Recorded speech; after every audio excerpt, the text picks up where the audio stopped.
दोस्तों, आज मैं आपके लिए एक ऐसी घटना के बारे में बताने जा रहा हूं जिसमें हम देखेंगे कि एक माँ की ममता के ऊपर सामाजिक प्रतिष्ठा भारी पड़ जाती है। दरअसल मैं बात करने जा रहा हूं एक ऐसी माँ की, एक ऐसी महिला की जो अपनी ही कोख से पैदा किए हुए अपने ही बेटे की हत्या करने की प्लानिंग करती है और वह महिला घटना को अंजाम देने में कामयाब हो जाती है। लेकिन वह महिला ऐसा क्यों करती है और उसकी ऐसी क्या वजह होती है, इसकी वजह से वह महिला अंजाम को देने के लिए आतुर हो जाती है। जैसा कि हम जानते हैं, एक माँ अपने बच्चे को 9 महीना पेट में रखती है और उसके बाद वह महिला अपने बच्चे को जवान होने के लिए काफी मेहनत करती है, लेकिन फिर भी उस महिला पर सामाजिक प्रतिष्ठा इतनी भारी लगने लगती है कि वह महिला अपने ही बेटी को मारने की प्लानिंग करती है और घटना को अंजाम दे देती है। लेकिन ऐसा क्यों करती है, उसकी क्या वजह होती है, इन सभी सवालों को जानने के लिए इस चैनल को लाइक और सब्सक्राइब जरूर करें। जैसा कि हम जानते हैं कि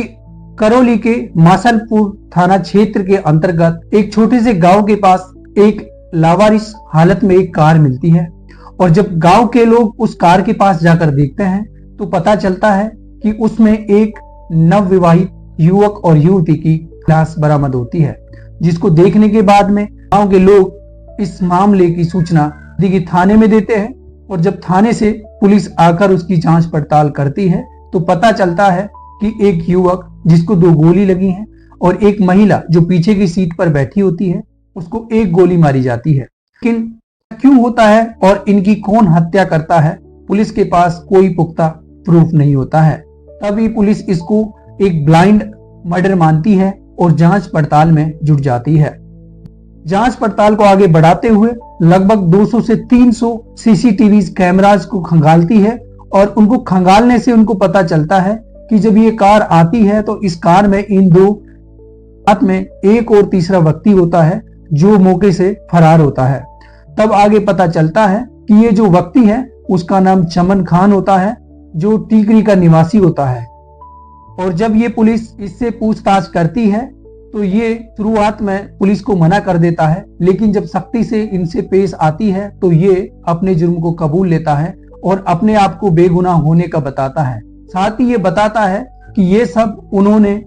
अपने मालिक यानी कि जिसकी वो गाड़ी को चलाते थे उनके कहने पर किया है। तभी पुलिस उनके मालिक यानी कि जो लड़के का जो मामा होता है वही इस गाड़ी का मालिक होता है, उसके पास जाती है और उनसे पूछताछ करती है तो वो सारा जुर्म कबूल कर लेता है और वो बताता है कि ये सब मैंने अपनी बहन के लिए यानी कि उस लड़के की माँ के कहने पर किया है। तो जब ये पुलिस ये सुनती है तो भौचक्का रह जाती है। फिर वह महिला अपने ही कोख से जन्मे हुए बेटे के साथ ऐसा कैसे कर सकती है। पुलिस उस महिला के पास जाती है और पूछताछ करती है तो वो महिला बताती है कि मेरे बेटे का शादी से पहले गांव की एक लड़की से अफेयर होता है। इसको हम समझाते हैं लेकिन वह नहीं समझता है, जिससे हम अपने बेटे की एक उससे भी बहुत सुंदर लड़की से शादी करें और इस युवक की शादी लगभग आज से 10-12 महीना पहले की जाती है।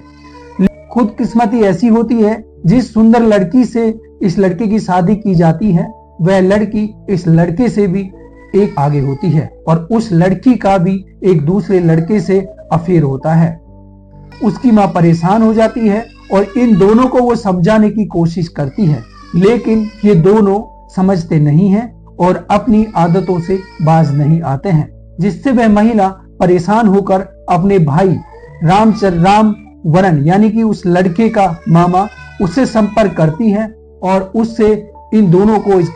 मारने के लिए, घटना को अंजाम देने के लिए आग्रह करती है, जिस पे